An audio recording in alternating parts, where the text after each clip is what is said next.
Qatar में उधर जाके ऐलान किया था कि हमने किसानों से ना फ्यूल पर प्राइस एडजस्टमेंट ख़त्म कर दी है, और इतना भारी भरकम आपने ना वो कबीना के साथ उधर कतर जाके इसने बात की थी। जबकि पिछले महीने 1.5 लाख 2 लाख बिल आया, तो इस महीने 3 लाख और 2.5 लाख बिल आया है।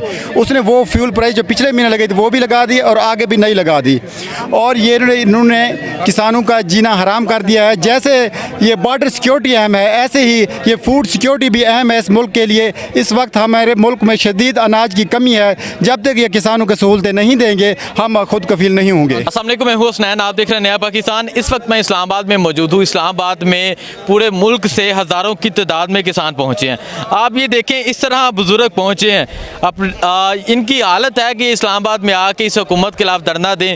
अभी आराम करने की उम्र है, लेकिन इस महंगाई से तंग आकर, इस हुकूमत से तंग आकर ये लोग इस्लामाबाद पहुँचे। देखें, ये बुजुर्ग हैं, बैग लेके पहुँचे हैं, इस हुकूमत के खिलाफ धरना देने पहुँचे हैं। यहाँ भी देखें काफ़ी तादाद में किसान बैठे हुए, इनसे बात करते हैं, पूछते हैं क्या वजह है, क्यों आए हैं, क्या मुतालबात हैं और इस हुकूमत के बारे में क्या कहना चाहेंगे। जी अस्सलाम वालेकुम। वालेकुम अस्सलाम। सर कितों आए हो?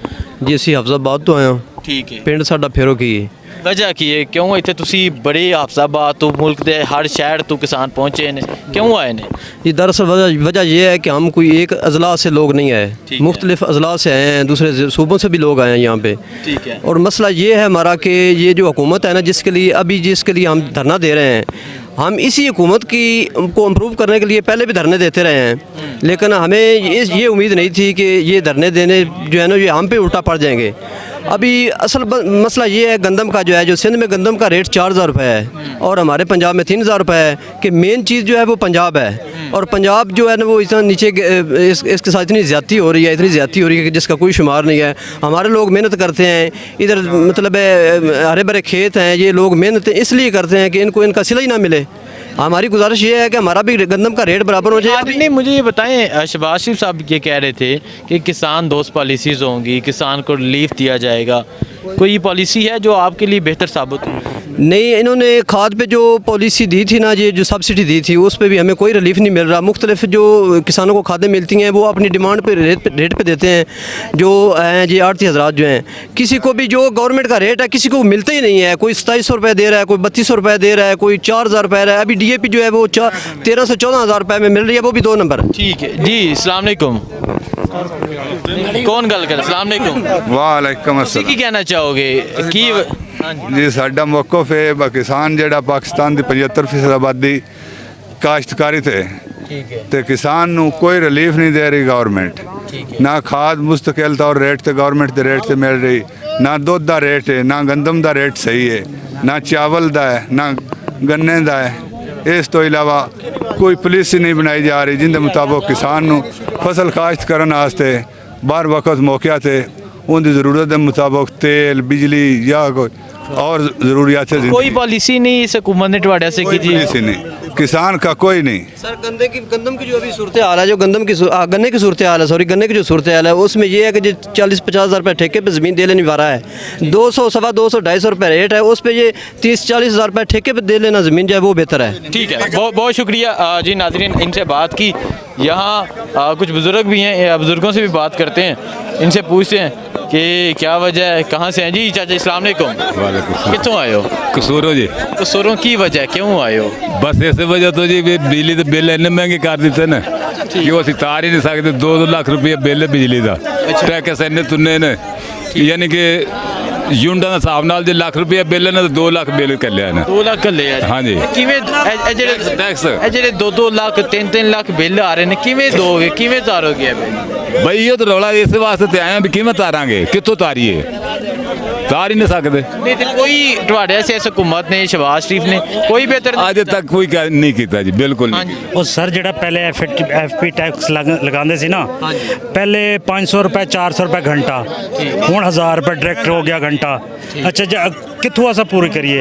1000 रुपये घंटा पानी लगाइए कि बेच घिन के आइए, क्या करिए? अस जाट को कोई शा नहीं पूरी होती पई, ठीक है ना। रेट मान लिया, रेट है, जो औसत नहीं होगी पानी लगावांगे तो औसत पूरी होगी। डीजल महंगा 14 साढ़े 15 हज़ार दी हो गई, यूरिया 28। मैनू दसो, डीजल महंगा, बिजली महंगी, डीजल तो वारे ही नहीं है, कोई किसान डीजल ते वारे है भी कोई नहीं। सिर्फ यही कि रात मोटर बिजली वाली यूनिट सस्ते सन उदों ठीक सन, हुण जो यूनिट महंगे हो गए ने तो फिर कुछ भी नहीं बचता पिया।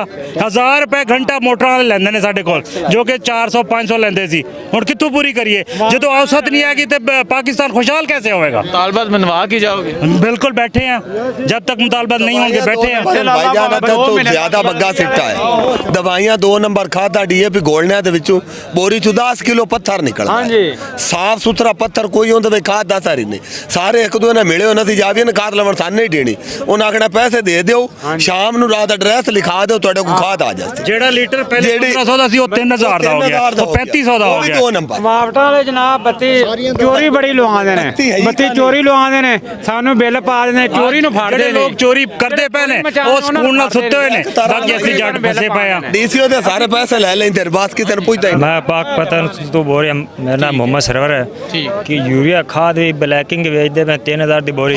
ये सारे कह देते हैं कि खाद चाद हर चीज़ महंगी हो गई है, अगर कोई चीज़ मिलती भी है तो ब्लैक तो मिलती है। आप लोगों ने इनके मुतालबा सुने हैं? अलीपुर चिट्ठा से आए हैं और अपना हक लेने के लिए आए हैं, जो इन्होंने बिलों में बहुत ज़्यादा इजाफा किया। एक किसान के लिए बिजली इतनी महंगी कर दी है कि वो घर नहीं चला सकता, बहुत ज़्यादा, इसलिए जो मसला है। ठीक है, अच्छा क्या कहना चाहेंगे हुकूमत के बारे में? ये तो कह रहे थे कि रिलीफ मिलेगा किसान को, कुछ भी नहीं किया इन्होंने कुछ भी नहीं किया, सिर्फ ये बराए नाम आते हैं और मीडिया के ऊपर बात करके चले जाते हैं और कोई रिलीफ नहीं देते बिल्कुल भी। तो क्या समझते हैं, मुतालबात मनवा के ही जाएंगे? इंशाल्लाह पूरी उम्मीद है कि मुतालबात मनवा के जाएंगे और ये मानेंगे भी ज़रूर। जितनी तादाद में किसान लोग आए हुए हैं ना, तो इंशाल्लाह ताला ये ज़रूर मानेंगे सारे। शहबाज शरीफ साहब तो कह रहे थे कि हम आएंगे, किसान को रिलीफ देंगे, बेहतरी करेंगे। वो अगर आना उन्होंने किसान को रिलीफ ही देना होता तो वो इतना पैसा चोरी ले करके बाहर क्यों लेके जाते हैं? ठीक है, देखिए रिलीफ नहीं मिला जी, कोई किसान को रिलीफ नहीं मिला।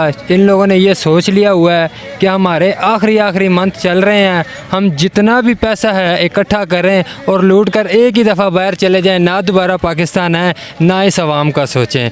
हमें इनसे बेहतर ये जो ना तजर्बाकार हुकूमत थी हमें वही दे दें, ये तजर्बाकार हुकूमत हमें नहीं चाहिए। जब से ये हुकूमत आई है पाकिस्तान में हर आदमी जो है ना वो इनसे तंग है, हर घर में जो है ना बेरोज़गारी है, नफ़रत है एक दूसरे में। तो ये किसान लोग आए हैं और अपने हक़ के लिए आए हैं। अब हम लोगों को 200 रुपया अपना 200 यूनिट डला है, ठीक है, और उसका इन्होंने 1 लाख रुपया बिल डला हुआ है। तो ये सब बहुत बड़ा जुल्म है हमारे साथ। बिस्मिल्लाहिर्रहमानिर्रहीम। अमजद शहजाद आफ जहानिया, हम यहाँ किसान इत्तेहाद के धरने में आए हैं।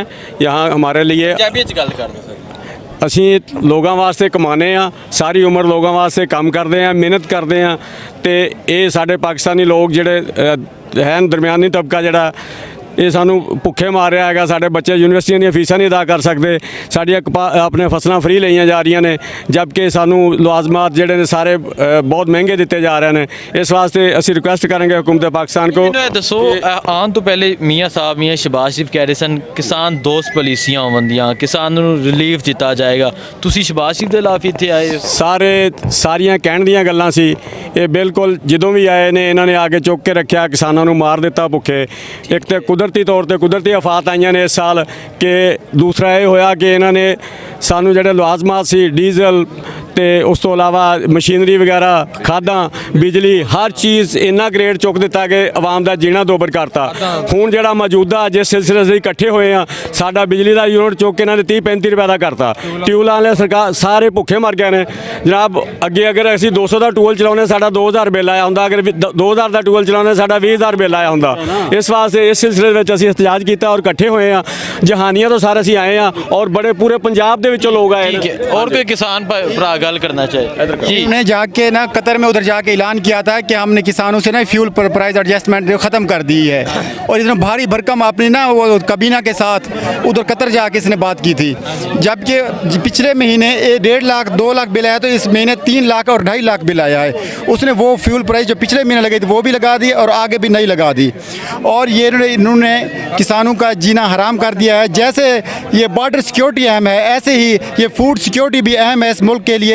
इस वक्त हमारे मुल्क में शदीद अनाज की कमी है, जब तक ये किसानों को सहूलतें नहीं देंगे हम खुद कफील नहीं होंगे।